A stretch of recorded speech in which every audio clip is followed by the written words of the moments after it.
We now return to the Sunday afternoon movie, Masturbator and Commander. Captain, the enemy ship has opened fire on us. I'll be right out. Sir, we've already lost 10 men. Hang on. Sir, don't you think we should return fire? Yeah, go ahead and do that, and I'll meet you up there in like 5 minutes. It's Britney, bitch. And Iraq, everywhere like such as. I'm supposed to be the franchise player, and we're in here talking about practice. Ladies and gentlemen, we got him. Out, Charlie! Out! Our next door neighbors are foreign countries. I call upon all nations to do everything they can to stop these terrorist killers. Thank you. Now watch this drive. I've listened to your podcast so much, it's always strange to hear someone speak back to you, you know?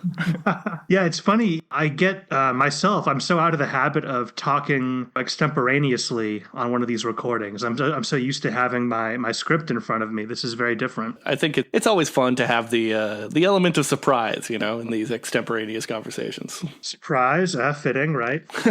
Yes, exactly. I think we're going to end up speaking a lot about Nelson on this episode, just because he's such a fascinating figure. Oh, yeah, he's a great character. It's funny, I actually, rewatching the movie last night, there's that scene where they talk about Nelson, and it just kind of got me thinking about him again. You know, I set out to do 2 episodes about him, and I wound up doing 4, so that tells you something. Okay, let's start the show formally before we get too far in the weeds. Hey, everybody. Welcome to Remember Shuffle. My name is Ben. With me, as always, is my co-host, Trudano. As you may have guessed from our questions and from the voice of our guest, we are talking today about Master and Commander: The Far Side of the World from 2003, a historical fiction film set during the Napoleonic Wars, starring Russell Crowe as Captain Jack Aubrey and Paul Bettany as the ship's doctor, Stephen Maturin. And to discuss this excellent film, we are joined by Everett Rummage from the Age of Napoleon podcast. Thank you so much for coming on the pod. Thanks for having me. I'm looking forward to it. So why are we doing this 20-year-old film that, you know,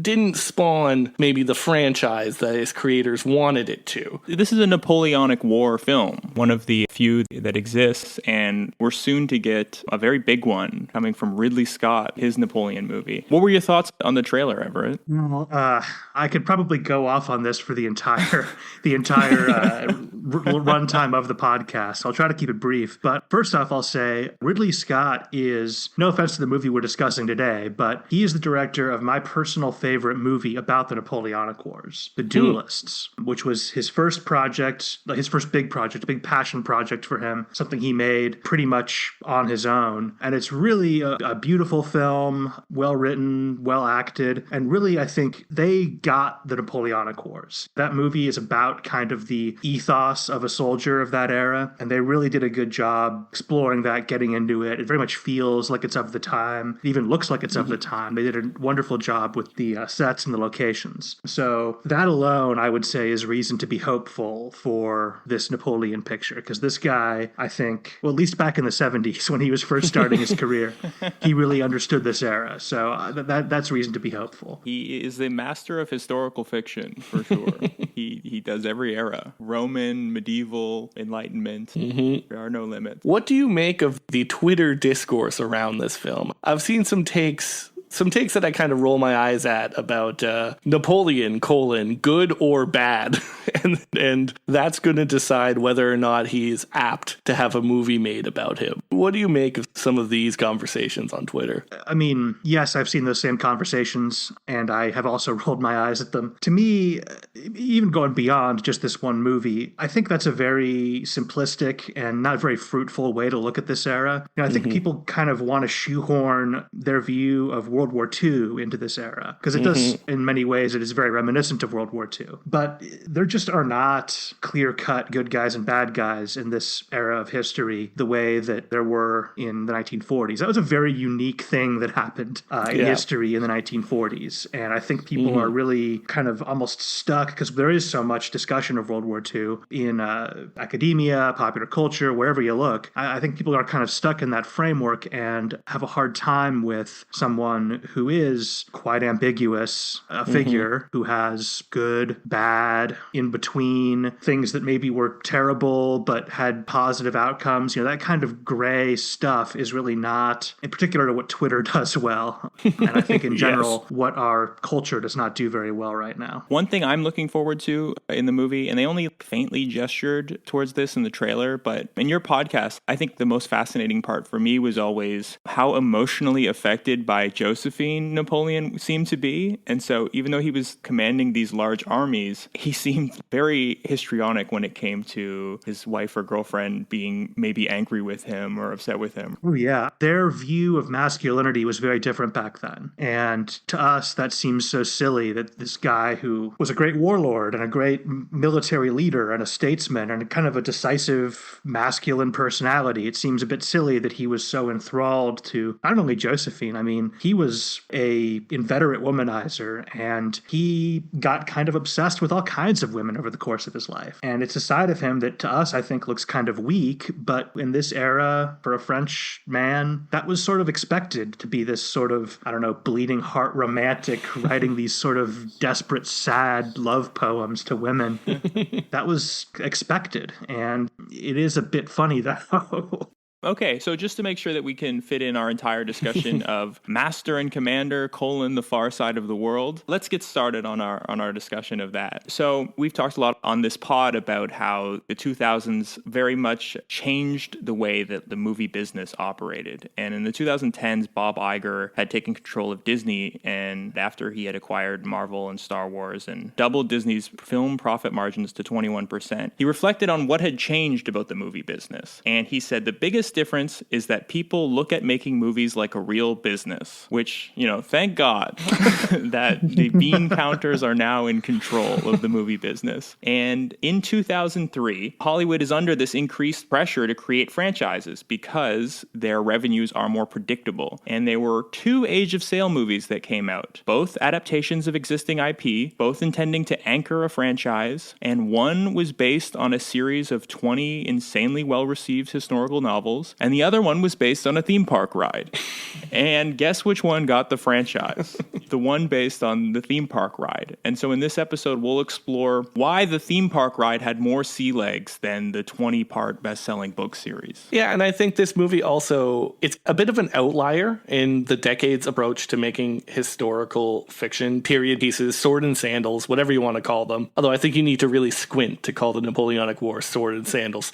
But we talked on our episode about Ridley Scott's Robin Hood. We had this trend of movies that purport to be, quote unquote, the real story, the story behind the legend. So you see this with most famously Robin Hood, but something like Gladiator purports to be based on a true story. The Emperor Commodus, who did dabble in gladiatorial fighting. The Troy movie axes all of the gods. We're going to give you the real deal. And of course, all of these movies end up being totally ahistorical and inaccurate and all of that. But what's fascinating about this movie, why it's the outlier, is that it's not realistic in that these characters aren't real, but it's very authentic from what I understand. It captures the feel of the period, but the events that it portrays did not happen, nor does the movie claim that they happened. So it's kind of the opposite of the Robin Hood movie that we talk about. And I think my theory is that this kind of threw some people off. How to approach historically grounded fiction is something that audiences didn't really take to. Everett, do you have any theories on why audiences didn't quite know how to take this film, or why we never got a sequel because of that? Well, it's funny that you put it that way, because I wrote down something very similar in my notes when I was rewatching it last night. I was thinking about the fact that you guys are talking about a decade, the period in which this movie came out. Mm-hmm. And in some ways, this is actually not a very good representation of that decade. Mm-hmm. It's actually, in a lot of ways, kind of a movie out of time. It feels like out of step with what was going on in popular culture at that time. One thing that struck me,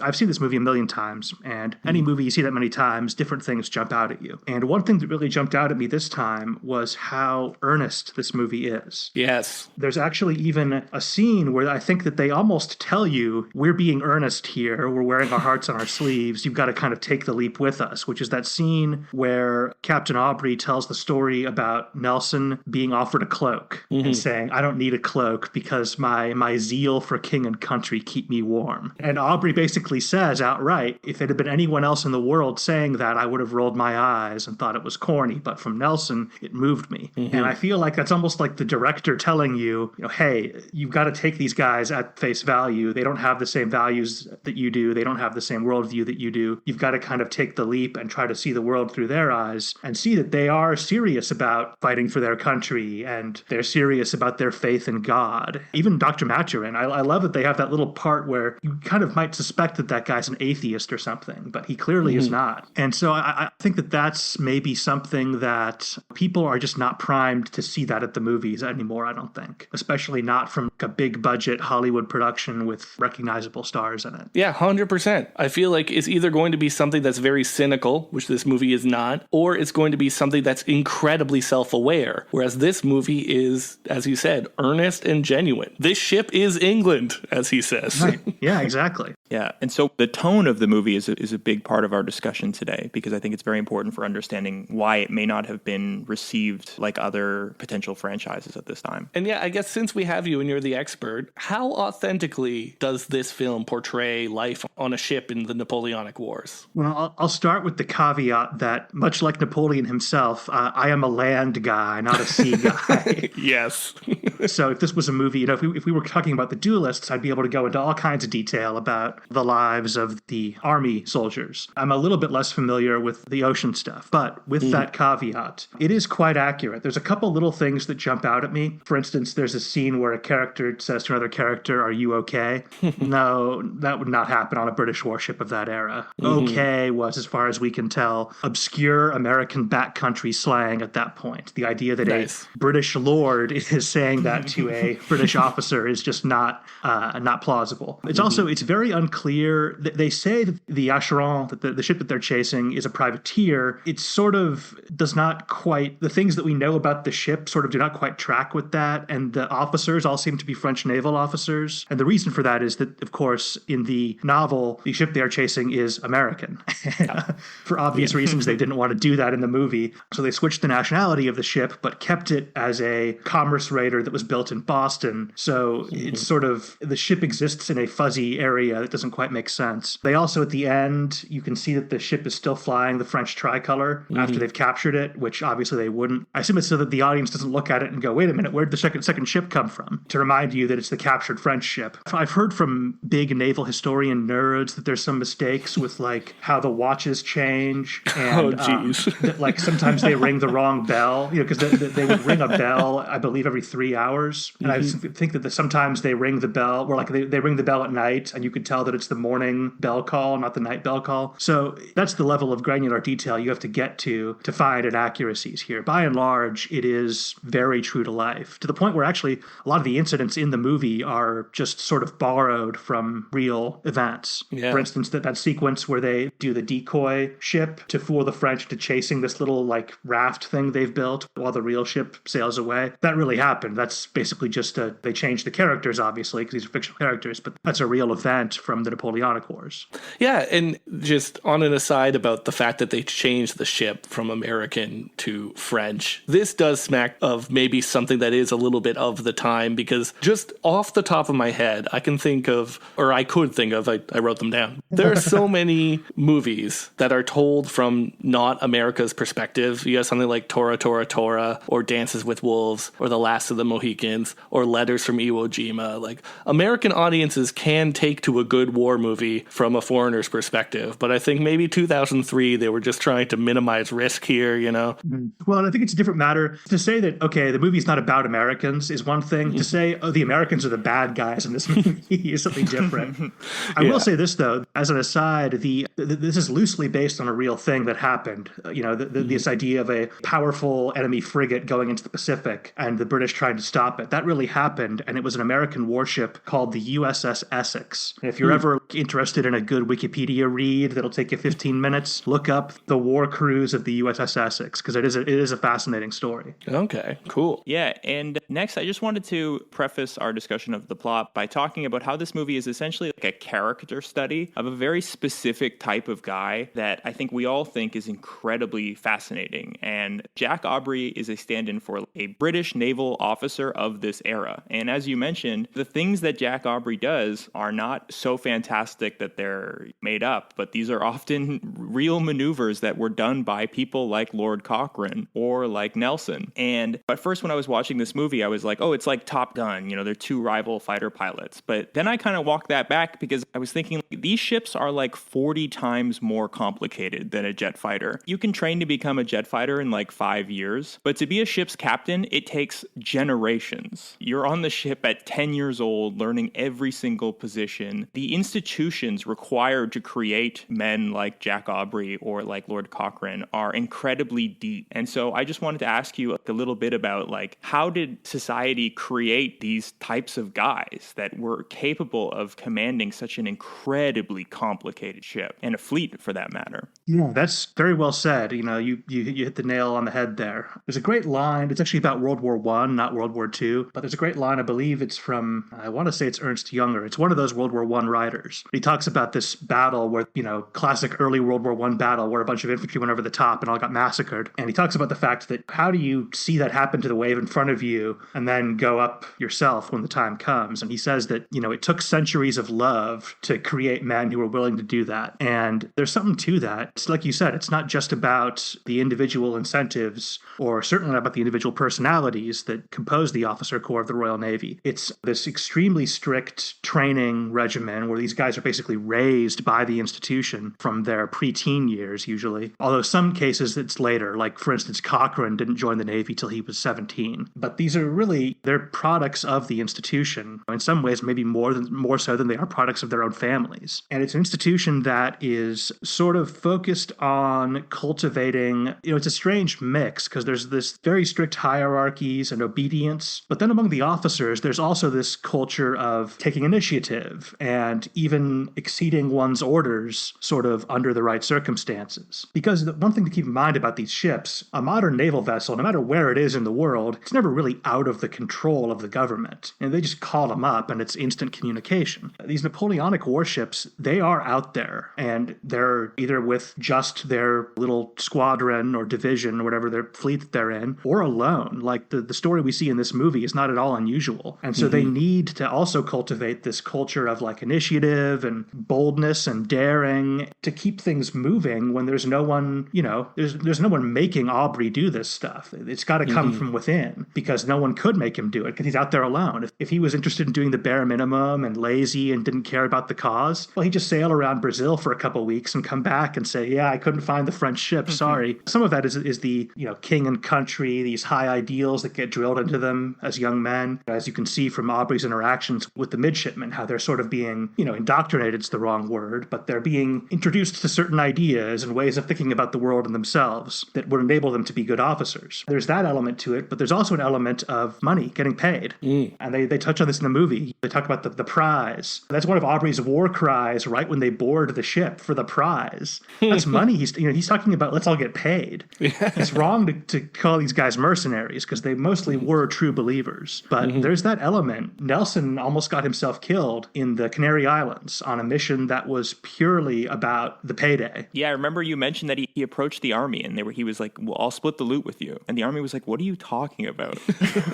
Yeah, but he stood to make in today's money like several $1 million if that had gone off right. And that was part of this culture of boldness and risk-taking was, if you are good at it, you can get rich. Yeah, it's fascinating. As we'll get into, the movie portrays the ship as this place of rigid hierarchy, but it needs to balance this with this total freedom and boldness to make the complex system of moving parts on the ship and on the oceans generally to make it function. Yeah, exactly. And then that, I think, mirrors a theme that you see in almost all Napoleonic fiction, which I think is actually a very good theme to explore and kind of why Napoleonic fiction is good, which is the conflict between reason and science and modernity and progress and the demands of war. Because this is an era where that is really in stark relief, because as the movie portrays, I think very well, the officers of this era were crazy for science and culture and were by our standards extremely intellectual. I mean, not all the officers, obviously, some of them were barely literate, but by and large, this was an era where the people who were prosecuting this war and doing horrible things were often very kind of liberal-minded, forward-thinking people. And that's a fascinating conflict, and I think the movie does a really good job exploring that. Yeah. Well, let's move on to talking a little bit about tone, because I think that the setting, the tone, the style of this movie is so important, because the plot is quite simple. It's about one boat chasing another boat, but the feel of the ship is, I think, really the value add that this movie presents, and one of the reasons I liked it so much. It's also probably a little bit why it was hard to market. I'll say I hadn't watched this movie in maybe 20 years since I first saw it, and the one scene that I remembered vividly was when the little boy got his arm cut off, when the midshipman got his arm cut off. That stuck in my mind. And that happens early on in the movie, because it's trying to show you that this movie is not going to romanticize the age of sail like something like Pirates of the Caribbean. It doesn't shy away from portraying the amputation of the limbs of children, open-air brain surgery, privations of life on board a ship, a suicide that's caused by some boat lore-based superstition,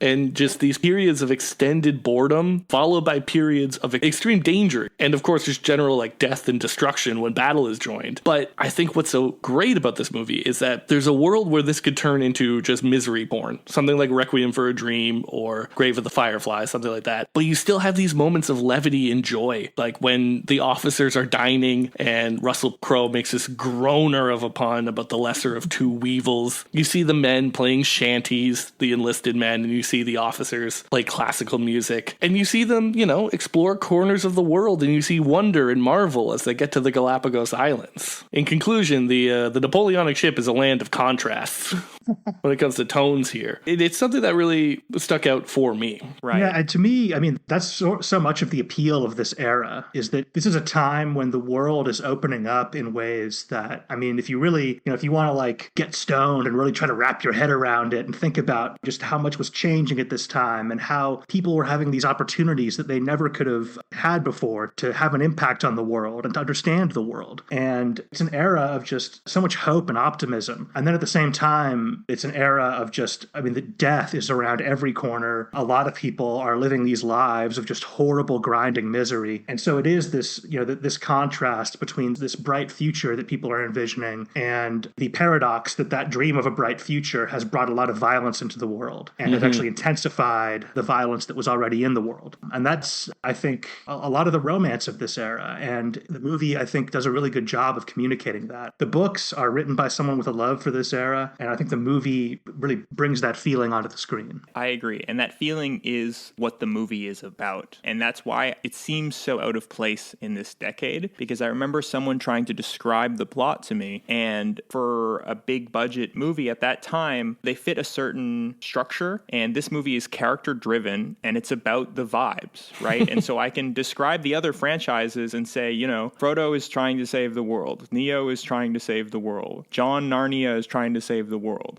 I've never actually seen that movie, but I'm sure that's roughly the plot. And in this one, it's about a captain trying to be good at his job. And it almost seems like kind of like a Michael Mann movie or something, in that it's character driven and about two guys who are very good at their job. And in terms of tone, you feel like you are on the ship with these guys. The movie is actually filmed on a real ship. Go look up a picture of the gimbal if you're listening. I'll put it in the show notes. They put a gigantic ship on a real gimbal in Baja California and shot these scenes with practical effects. It's really incredible. And the movie never cuts away back to England, to the royals who are deciding what the Navy should be doing. It never even cuts to the opposing ship, which means that it's sort of a ship in a bottle episode.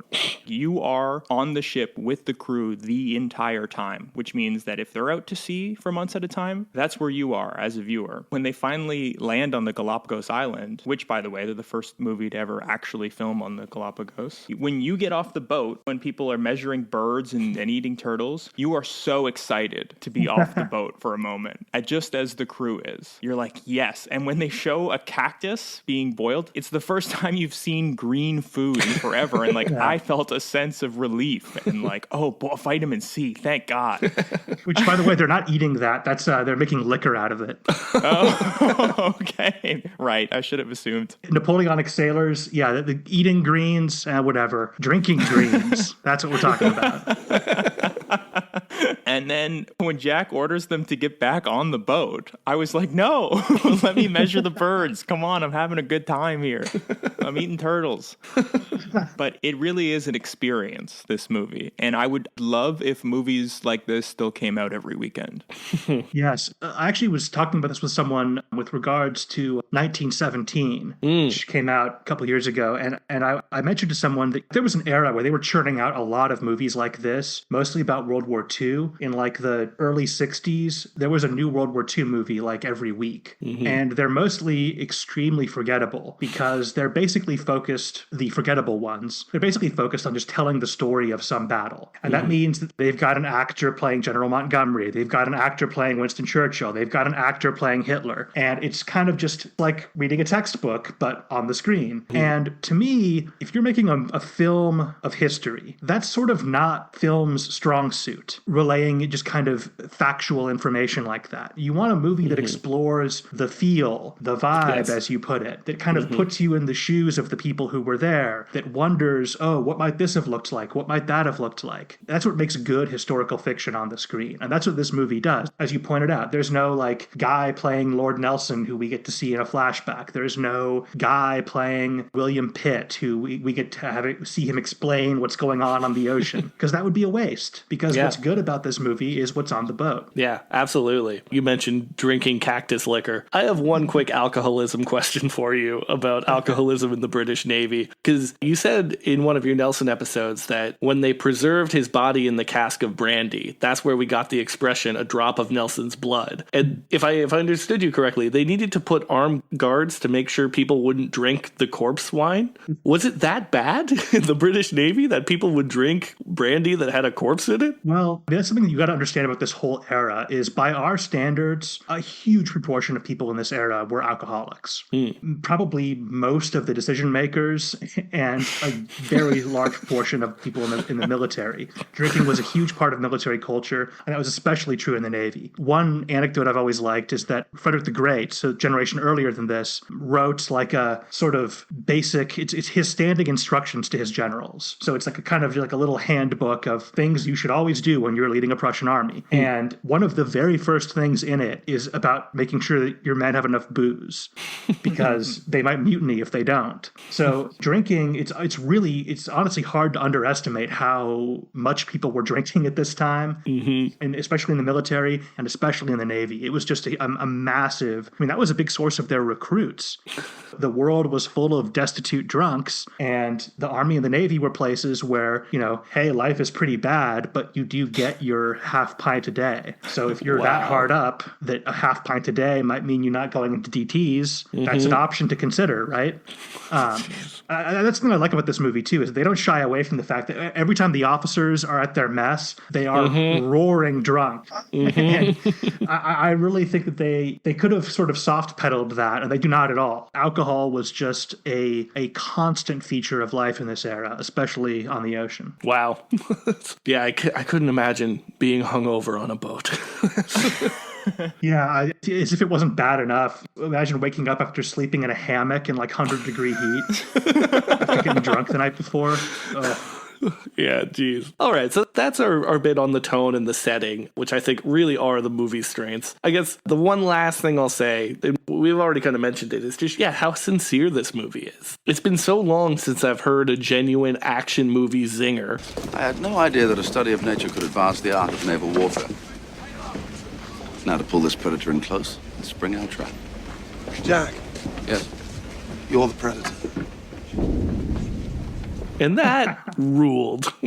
Or even his inspirational rhetorical questions to the men. Do you want to see a guillotine in Piccadilly? Do you want to call that raggedy-ass Napoleon your king? Do you want your children to sing La Marseillaise? Now, I don't know if someone in 1805 would use the phrase raggedy-ass, but I was getting pretty pumped with the boys when I was watching. I did an episode on the Battle of Trafalgar, and that was my favorite part of it, honestly, was the part right before the battle. There's 3 fleets at Trafalgar. Well, there's 2 fleets, 3 nationalities. There's the Spanish and the French who were allied, and then there's the British. And just kind of what's going on differently on those ships as they're getting the men hyped for battle. Master and Commander kind of shows you what they're doing on the British ships. On the Spanish ships, they pull out a crucifix, and they're all getting their final blessings before the battle. Extremely Catholic nation at the time. And on the French ships, they've brought out the eagles, which are given to the ships by Napoleon himself and, touched by his hand. And they're all getting hyped up on kind of patriotic, do you want to bow down to the King of England? No. Long live the Emperor. Long live the Revolution. And it's interesting to me that it's the same ritual, sort of, but just with kind of the spin of whatever is going on at that nation at the time is what they're turning to get their men hyped up. Yeah. All right. Let's finally turn to the plot quickly. We wanted to front load what we thought made this movie so unique, but if you haven't seen it, the plot of Master and Commander tells the story of the HMS Surprise and its crew's mission to track down and destroy a French privateer, the Acheron. I don't think they pronounce it that way in the film. Because the plot is about chasing down and taking down this French ship that is much, much stronger. It's bigger, it has more guns, has a larger crew, it has more developed technology in its hull, so the cannonballs can't penetrate it. It really is a classic cat and mouse naval engagement that it made me think of The Wrath of Khan, or even something like The Hunt for Red October, some of these submarine movies. High stakes, high tension naval warfare. And they establish this from the very first scene when our heroes are attacked. And so our ship, the British ship that we're on, needs to use guile, grit, seamanship to make up for these material differences and take down the French vessel. And that's the plot of the movie. And I was shocked to find out what a force multiplier a good captain could be in real life. So the guy that Jack Aubrey is based off of, Thomas Cochrane, once in a naval battle with the Spanish, he had a crew of 54 men and 14 guns, and he captures an enemy ship that has 319 men and 32 guns. He fought a larger ship with 6 times as many guys and only lost 3 sailors because of good leadership and aggressiveness. And so I do have a question for you here, because I just cannot make sense of this in my mind. How is this possible that you can swing over to an enemy ship with 1/6 the number of guys, only take 3 losses and capture a ship? The value of a good leader just seems to be so incredible on the seas. Yes, you're absolutely right. And,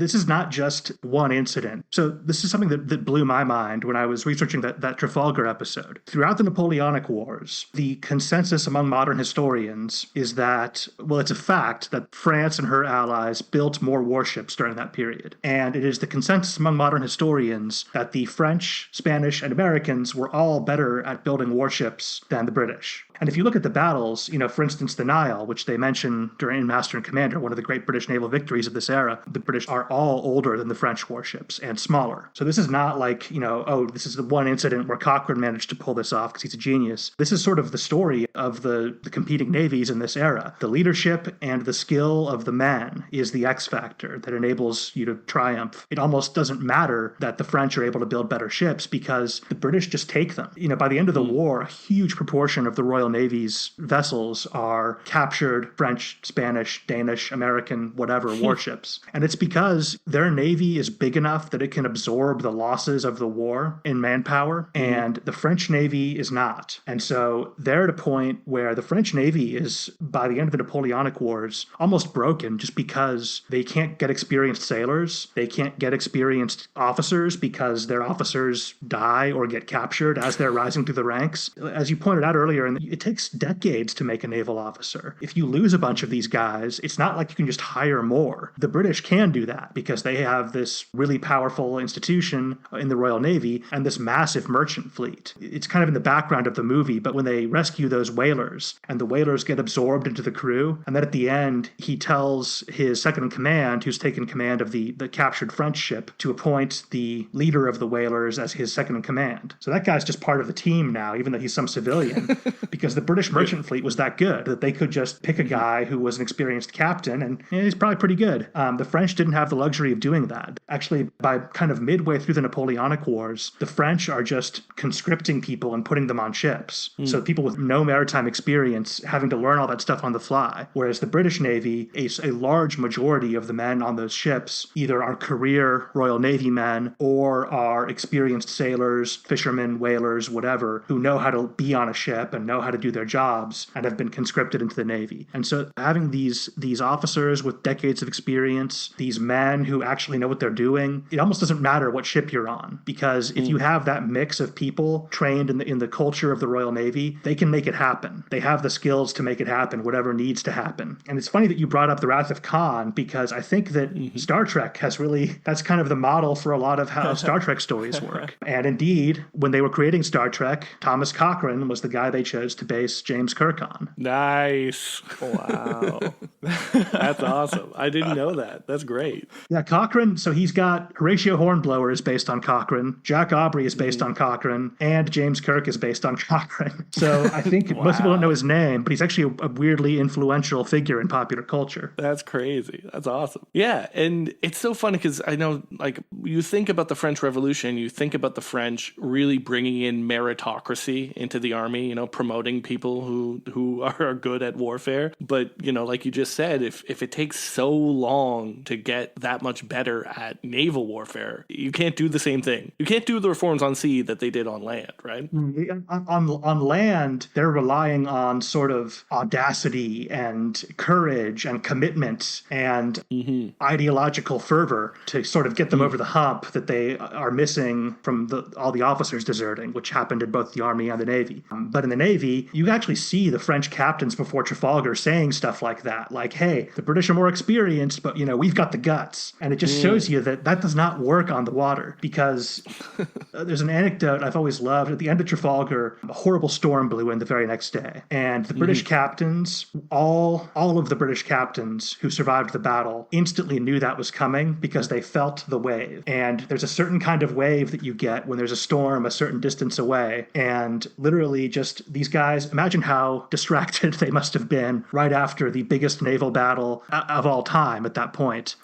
And they're still aware enough and in tune enough with what's going on with their ships and the water that they just kind of feel that little shake, and they all go, oh no, there's a storm, you know, X miles away. And they instantly know that. You can't just kind of fake that if you have enough courage. You have to really, really know your business. Yeah, absolutely. Just getting back to our story here. Jack and the ship's orders are to follow the Acheron up to Brazil, but it quickly becomes sort of a Captain Ahab and a white whale obsession for Russell Crowe's Captain Aubrey. They round Cape Horn in a storm to keep following the ship, and they end up in the Pacific. The ship is damaged, and Jack keeps following him, even though they don't need to anymore, technically, according to his orders. Yeah, I would say in meme terms, in modern day meme terms, this plot vacillates between the meme, we're so back, to it's so over, and bounces between them. So in quick succession, they use this stratagem with a raft and fire in the middle of the night to drop behind the French ship. We're so back. But then they round Cape Horn, they lose a mast as well as some men. It's so over. They make it to the Galapagos for repairs, and then they get some intel from some whalers on the last known location of the Acheron. We're so back, but the ship is becalmed in the wind, and a midshipman commits suicide thinking that he's what the movie calls a Jonah, the cursed sailor, and the cause of all their misfortunes. It's so over. And then the ship's doctor is shot in this absolutely bumbling ship's accident. He gets shot in the gut. It's never been more over, and so on and so forth. The movie kind of alternates. It emphasizes all of the different kinds of things that can go wrong out there on the open ocean on the far side of the world. Yeah, and that's kind of the story of naval combat in this era. The main reason the British were able to win at the Nile, obviously Nelson's genius was part of it, but a lot of the reason that the British were able to win is that the French fleet was completely exhausted. All their ships were damaged. They didn't have enough food and water, and they sent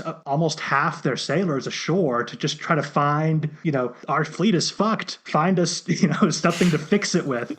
And so when the British arrive, a lot of the French sailors are not back at their ships. So really, It's about who can outlast the other side just in not dying out there.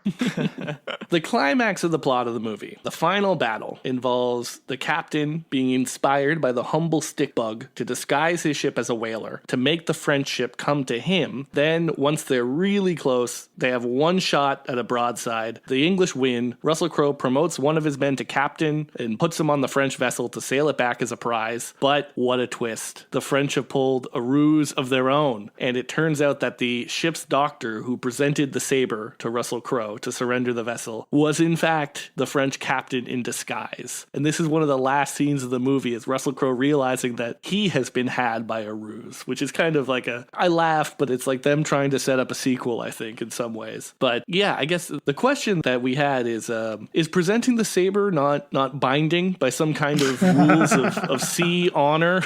Well, it's funny. There's no law, of course, but it was, in a very real sense, binding. I mean, these guys really did adhere to a code of naval combat, and handing over the captain's sword, no matter who does it, that's like a contract. There's a great anecdote where a French ship was captured by the British. They put a crew on it and sail it away to take it as a prize. And then the storm hits and the ship starts to sink. And there's more French prisoners than there are British crew. And the French prisoners know the ship, and the ship seems like it might be sinking. And so they're like, are we just going to sit here in the hold as prisoners and just die because the British can't control the ship? And they decide, no, we shouldn't just let ourselves die. We got to retake the ship somehow. And they're like, wait a minute, we took an oath to the British captain. We can't just violate our oath. So they delegate one of their guys who speaks English to wave to the guard and say, I need to talk to the captain. He gets led to the captain and basically says, look, I'm very sorry, but I have to inform you that we no longer feel bound by our contract and we are going to rebel. Yeah, I humbly regret to inform you that we are in open rebellion. But they really took that stuff seriously. So yeah, handing over the sword was definitely binding. I think to me, that little note at the end is showing you that any obligation to the war effort has been satisfied. It's showing you that this is ultimately a personal thing for Aubrey. It's not over for him until he looks the French captain in the eye and kind of gets a reckoning for all the times the French captain tricked him. So that's how I read that. No, that's good. I like that. And we'll talk about this more in a moment, because I think that the surrender system has to have a structure to it, just because the environment they're operating in is so chaotic that you're risking everybody drowning to death unless you have some kind of procedure for surrender. And it was always sort of confusing to me, sea honor, because on one hand, you were bound by some kind of oath, but there's a lot of trickery with the way that these ships would sometimes attack each other, switching their flags or disguising as a whaling ship. Which some of that stuff is actually technically against. I mean, it's funny, people act like, oh, these old codes of honor were so strict. And in a certain sense they were, but they also violated them all the time. So it's really, there's a push and pull there. Famously, Nelson, there was a Battle of Copenhagen, one of the really kind of iconic battles of his career. And he was losing. He was actually pretty convincingly being defeated by the Danes. And they had really kind of pulled out all the stops to fight the British and had actually taken on a bunch of volunteers. They had more ships than they did sailors. And so the government just put out a call like, hey, if you're willing to go fight on a ship, go to the harbor now. And Nelson basically, he's losing the battle. And so he sits down on his deck and writes a note and says, get this to the Danish commander somehow. And the note is basically a very polite threat that, hey, I know you've got this little area where you've got all these kind of disabled ships that only have volunteers on them. I'm going to burn them all unless you surrender. So, and the Danes backed down and Nelson won the battle. So basically he won the battle on, I'll kill a bunch of your civilians if you don't give in. That's not very chivalrous. Every British man shall do his duty burning the Danish civilian ships. So just before we introduce the themes, it's important to talk about the two characters that this movie is about. Our two leads here, we've mentioned at length Jack Aubrey, who's our swagged out captain of the HMS Surprise, but he's also joined by his good friend Stephen Maturin, who's the ship's doctor, and he's sort of a nerd, He's a gentleman naturalist, I guess is a better way to put it. Man of letters is what we called nerds back then. Yes. And yeah, a lot of commentators like to talk about how different these men are. And I agree with them to a point, but I think this movie is about how these two men who are superficially quite different are actually quite the same. Like, I wouldn't go all the way to say it's a buddy cop movie, but I think there's a little bit of buddy cop in his DNA. Because if you do the comparing contrast, we have the captain is this thoroughly practical man. He's skeptical of Dr. Maturin's naturalist tendencies because he doesn't see their practical technological applications when it comes to naval warfare. He's super competent and all the men look up to him because of it. Multiple characters say something along the lines of, that's the finest seamanship I've ever seen. In all my years, I've never seen the like. It has to be more than 100 sea miles, and he brings us up on his tail. That's seamanship, Mr. Pullings. My God, that's seamanship.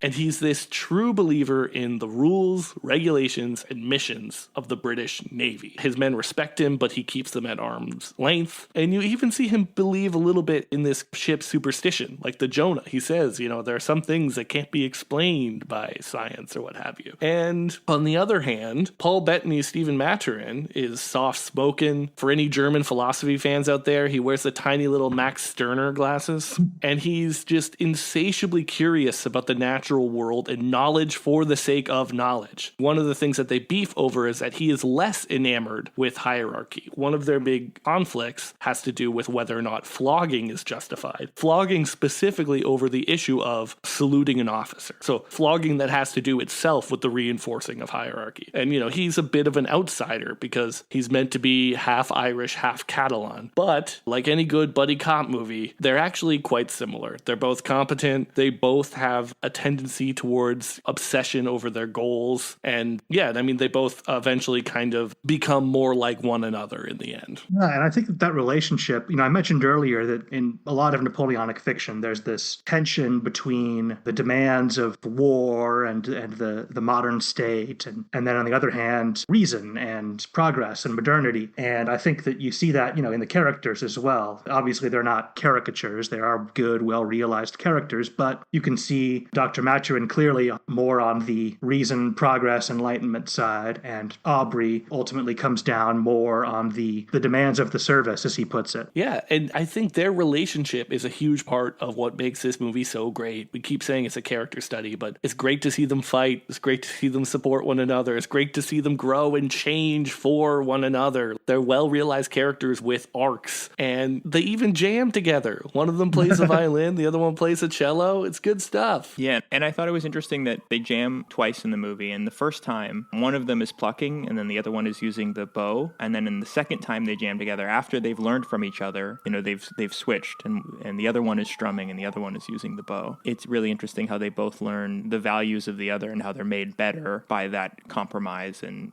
being open to friendship. Well, I think that they've realized that they are, in many ways, two sides of the same coin. And I think that the movie sort of wants us to understand that as well. And that not only are these two men two sides of the same coin, the values they represent are also two sides of the same coin. You know, there's some discourse online about what this movie is about, and I think that it potentially is a non-toxic dudes rock movie. I have heard some other podcasts say that this is a gay movie, and I wanted to see that going into it. I think the most homosexual part of the movie is that it takes place within the British Navy. But Ben, what was that quote you had from Winston Churchill? It's rum, sodomy, and the lash, right? Is what Churchill called the traditions of the Royal Navy. I will say this about that quotation. There is another view of that, which I've found interesting. And I don't know quite enough to have strong views on this myself, but there is a view out there among naval historians that homosexuality on ships of this era actually not all that common, especially on bigger ships. There actually were women on board, and they were there. I mean, a lot of them were sex workers, and that's what they were there for. Captive audience, as they say. And you don't find tons and tons of evidence of homosexuality on these ships. Of course, you wouldn't. You know, people tend not to, you know, no one's diary is, I had a great time buggering Jim last night. But what we do find is persistent evidence of sort of a certain type of person worrying about homosexuality on these ships. And so the thought is that maybe some of our view of that is just colored by prudish moral panic panic about what might happen with so many low-class men away from civilization altogether. That's really, in some ways, more of a reflection on the people who are talking about it than the people who are actually out there on the ships. But again, I'm not taking a strong view on that one way or the other. I don't know. It's an interesting argument. Yeah. Okay. Yeah, because watching this movie is about two male friends who support each other. And if that makes a movie gay, then it's kind of sad, because it basically means that any healthy heterosexual friendship is inherently gay, which I disagree with. I think that you could have a non-toxic male friendship that is platonic. That's actually honestly a big part of this era. Masculinity in this era is extremely different from the way we understand it today. One anecdote I've always liked, there's a great paper out there, I'm forgetting who wrote it now, about how British men responded to Nelson's death. And this scholar went through a bunch of letters and diaries and records of conversations, talked about how these guys are actually trying to one-up each other and outdo each other over how depressed they are. A guy writes to his friend and said, I haven't been able to eat for a week. I'm so sad. I just am despondent that, our nation's greatest hero is dead. And then his friend writes back, oh, you haven't been able to eat? I haven't been able to sleep. My wife is worried about me. And the idea of men bragging about how much they're weeping over the death of another man, now that seems so weird, right? But back then, you were a manly man if you were weeping over war and your nation's sorrows. And their friendships were very close. There's a great anecdote about Napoleon where him and one of his friends are walking around in Paris during the Thermidorian reaction, when there are these street gangs of kind of outlandishly dressed right-wing youth all over Paris. That was kind of the style at the time. And Napoleon is kind of dismissive of these guys, and they're walking around making fun of them and saying they look like, basically that they look kind of gay. Not in those words, but, they all look at these fancy boys. And at the end of the anecdote, it mentions just offhand that Napoleon and his friend are hand in hand as they're walking together. So they're just two men strolling down the streets of Paris, hand in hand, making fun of all the queers they see. It's just, it does not happen now. And it just goes to show you that things were different back then when it came to men's relationships with other men. Yeah, something I learned from you is that the last thing Lord Nelson ever does is ask his friend for a kiss. Right, yeah. Kiss me, Hardy. Actually, we might as well ask this now, but Ben and I were just debating whether or not there was a line in that movie and in the book, and we're not sure if it's sincere or if he's doing a bait and switch joke, but when he says that Nelson told him something and he'll never forget it, and it was, "Can you pass me the salt?" And we weren't sure, is he joking or is he such a fanboy that this has actually stuck with him with this impact that he's describing? I took that as, if you recall, it's the young midshipman who's like, oh, tell me something about Nelson. And he tells him that, he sets him up like it's going to be some profound thing. And then he tells the joke. And there's a shot where you can see that the kid is kind of disappointed. He laughs a little bit, but he's a little bit like, I wanted to hear a story. And then he tells the second story. So I think he sees that the kid is a little disappointed and is like, okay, I'm going to tell him a real story. Yeah, I definitely read it as a bait and switch, because one of the things that I love about Captain Jack Aubrey in this movie is that, yes, he's this competent seaman captain, as everyone keeps saying, but he also has this corny sense of humor, whether that's the groaner of a pun or in this bait and switch about, can you pass the salt? Well, I mean, it's a dad joke, right? And he is kind of the dad of those midshipmen, which they show. I think they don't spend a lot of time with the midshipmen in this movie, but I do like that they do focus on them a bit, and that is part of the scene of the ship, is that there are these young kids who are like basically the naval interns. Yeah, 100%. I think that this is a nice place to move into the themes of this movie, and we only have two here, but the first one is just this conflict between obsession and compromise. Yeah, I watched a lot of reviews of this movie in preparation to do this, and a lot of people, they take the polar opposites view of our two leads, right? But what I love about this movie is that the characters' arcs mirror each other, and so Captain Jack can't let go of his prideful obsession to capture the Acheron, even though he's fulfilled his orders and his duty, even to the point of endangering his crew. He is going to find this ship, damn it. But he learns and he grows, and the thing that makes him let go of this prideful obsession, and literally Dr. Maturin says is about his pride, is when his friend is injured. When someone's trying to shoot like an albatross and accidentally shoots Stephen Maturin in the gut, they have to go to dry land. They have to abandon the chase so that Maturin can perform surgery on himself. So when his friend's life is in danger, he's able to let go go of both his selfish obsession and the mission. But then immediately afterwards, when Stephen Maturin is going around the Galapagos collecting birds and hiking, trying to find the flightless cormorant, he has a moment of crisis where he sees the French ship in a cove and he needs to run back to warn his friend. We got the ship. We got them dead to rights. But in order to do this, because he's still injured, he needs to let go of all of his birds. And the awards he would have gotten from the Royal Society. But he does it for friendship. They both are obsessed and prideful and, ambitious in different ways, but both of them have a moment of crisis where they need to let go for the other person, for their friendship. It's the kind of thing that you can do in historical fiction because they're not real. Whereas if we got a faux realistic movie, you couldn't have this elegant paralleled character arc.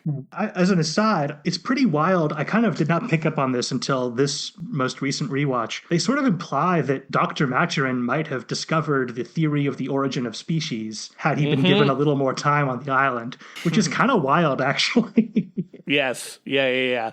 That is the closest to the movie kind of winking at the audience, like a little Easter egg for the history heads, You don't like to see when historical movies know where history is going and characters have obnoxious foreshadowing lines. Like I've been rewatching Rome for this show, our podcast, and it's a great show that I love a lot, but you will have a character say something like, "Ooh, I'm so mad I could stab Caesar." It's like, come on, man. Going back to the theme you're talking about, I like that sort of obsession versus compromise. The Duelists also has that element of it. And you find it in a lot of Napoleonic fiction, and I think that's because it sort of mirrors what's going on in the world at that time, where you have these sort of not terribly different countries that are locked in mortal combat, and there's this feeling that if just one of them were willing to back down, that maybe didn't need to happen. If Napoleon had maybe been willing to, his foreign policy got very personal towards the end of the Napoleonic Wars, where he's punishing people who he feels have wronged him or who have behaved badly. Similarly, on the British side, their obsession with restoring the old regime in France, you could look at it in a similar light. And so I think that's a very interesting and useful theme, kind of just as part of the setting, on top of just being well explored in the movie. Yeah, I mean, it was recently Bastille Day, and some right-wing accounts on Twitter that I hate watch are trying to say that Bastille Day is bad and shouldn't be celebrated, right? Yeah, that's been an interesting thing I've noticed popping up in Twitter moron discourse lately, is the French Revolution is really coming to the forefront in a way that makes it pretty clear that the people talking about it don't really know what happened. Yeah,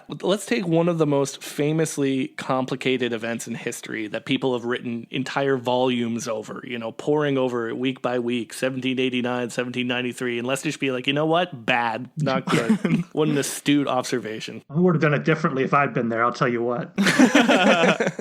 If I had been in that Bastille, they got down like that. Gone down a little bit. Gone down like that. I was just going to move us on to our next theme here. Yeah. Something that was really interesting in this movie was the nature of hierarchy and order versus anarchy. Because when you are adrift on the far side of the world in an environment that can kill you at any moment, you need structure and hierarchy. Yeah. And no one does structure and hierarchy like the British, famously. Maybe the Germans. Yeah, that's true. It's too bad they don't have more ports.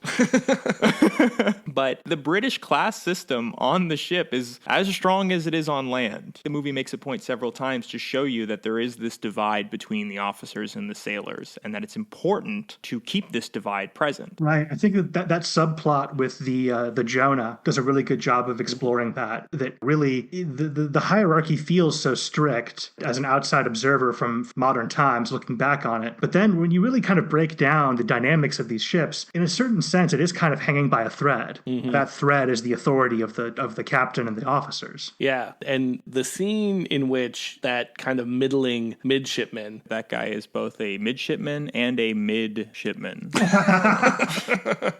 Nice. That midshipman is not saluted, and then one of the crewmen is flogged publicly. And the scene afterwards where he walks down under the ship and is cramped and claustrophobic, and there's just this throng of shirtless crewmen who are all standing up and saluting him in unison. They look like zombies. They're clearly deliberately being menacing to him. Mm-hmm. That's a great scene. I wrote a thing years ago, about 10 years before the setting of this movie. There were horrible mutinies in the British Navy. That actually, I mean, at the time, the British government downplayed how bad they were because it really seemed like they might lose control of big parts of the Navy to these sort of councils of sailors who had taken over these ships. And there is a push and pull to these things, to these relationships, despite the hierarchy. And that's part of what makes the life on these ships so fascinating is that the captain, when Aubrey's trying to give advice to that terrible midshipman, he says, don't be a tyrant. That's part of the advice because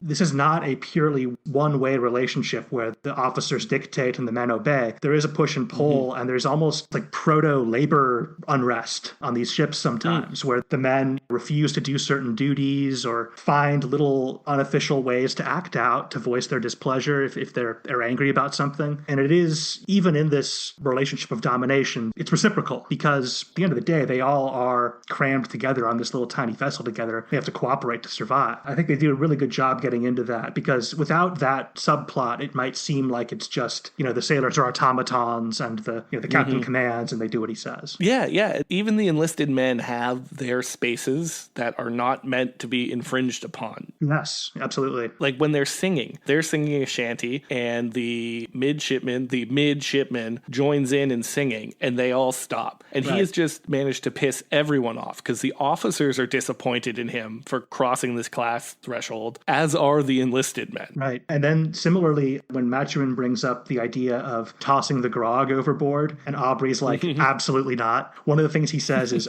like something like along the lines of, throw away 200 years of tradition and privilege. Privilege. I mean, we don't think of Napoleonic sailors as having privilege, but that's very much what that was. It was their right to get drunk. I do find it interesting and very fitting for this theme that the way that they are able to win in the climax of the movie is by explicitly rejecting that rigidity and hierarchy. They pretend to be the whaling ship, and while they're doing that, one of the sailors salutes, and Russell Crowe, I believe, has to tell him, don't salute me, like this is a whaling ship. And so they have to throw away this hierarchy in order to be successful in their attack, which I thought was very funny and fitting for like one of the big themes of this movie. It's one of the themes of the era is that these old regime powers want to defeat France because they're so horrified by the egalitarian, well, not quite egalitarian, but egalitarian-ish, say, system in France. And they've got to adopt the methods of the revolutionaries to defeat the revolutionaries. So that's, that's reflective of a very real dynamic. Yeah, because of course, at a high level, the British are fighting against a revolutionary society that they perceive as being anarchy, right? They need to restore order and hierarchy to this country. And so there's a lot happening here with the nature of anarchy and order on the ship. The ship is England. Class system and all, yeah. Yeah, it's funny that they get away with pretty much telling you that, right? I mean, the ship is England. It's presented as kind of a poetic thing, but they are, in another sense, pretty explicitly saying, hey, by the way, this can also be read as a symbol for what is going on in England at this time. England is under threat of invasion, and though we be on the far side of the world, this ship is our home. This ship is England. Yes, they might as well have just said, this ship is an allegory as their battle cry.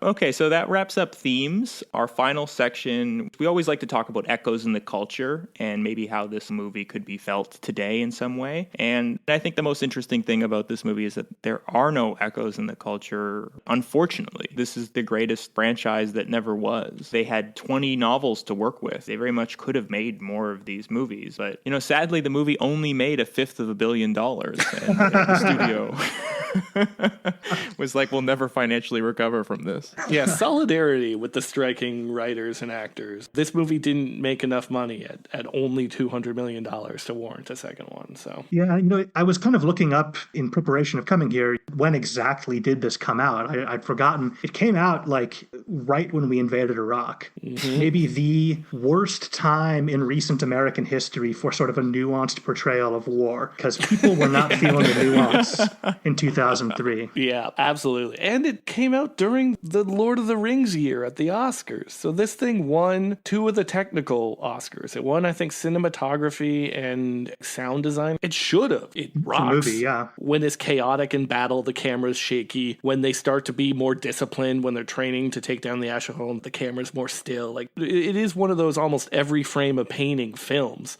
but it was never going to get Oscar love because the Lord of the Rings Return of the King took all of them that year. That's depressing to think.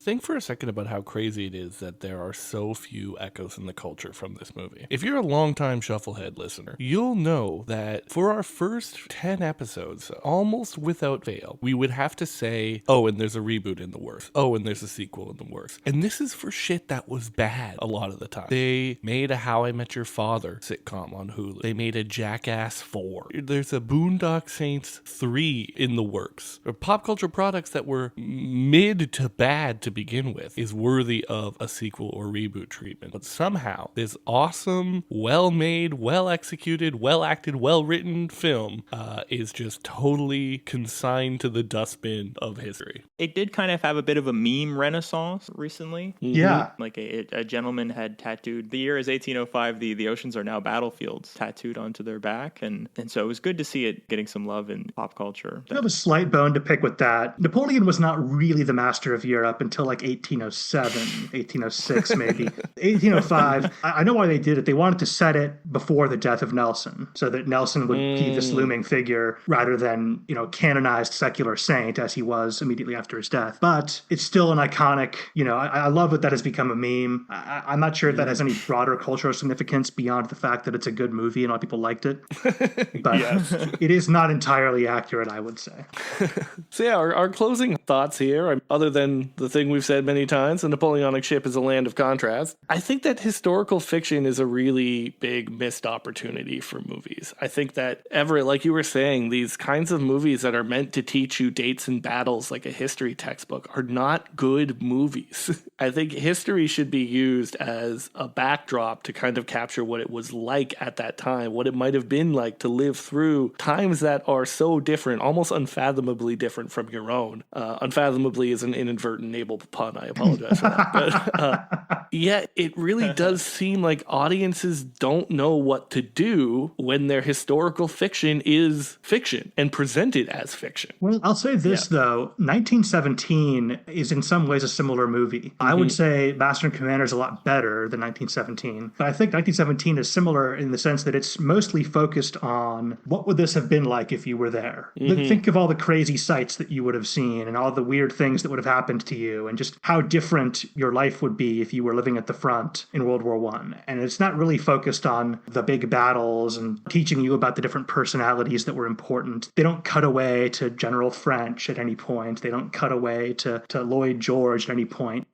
It's showing you a day in the life of this guy. And I would criticize that much more than Master and Commander with how they approached that. But I think it's similar in the sense that they are just doing away with the boring stuff and trying to focus on what makes an historical film interesting, which I really appreciate. Yeah. It's so funny that you bring up 1917 because I thought about that movie so many times when I was thinking about this movie's place in the decade and thinking about, I wish movies still came out like this every weekend, like a character-driven, big-budget drama. And I subconsciously was thinking about 1917, but I didn't know why. And you've just articulated exactly why I kept thinking about it. And it's because it's not about World War I explicitly in the sense that you're learning about the battle that changed the course of the war or anything. Yeah, because there wasn't one. Right. Famously. It's a stalemate. There is that scene in 1917 where he runs into an officer and the officer's talking about the big push and how they're finally making more than 5 miles a day or whatever. But then that immediately fades back into the background, which I think is a nice touch. I think that they're both the same sort of movie. And I had such fond memories of going to see 1917 and thinking, I wish I could do this every week. Because most of the movies that come out now are not character driven and they have a very light and self-aware tone in which the audience is sort of being winked at when the hero says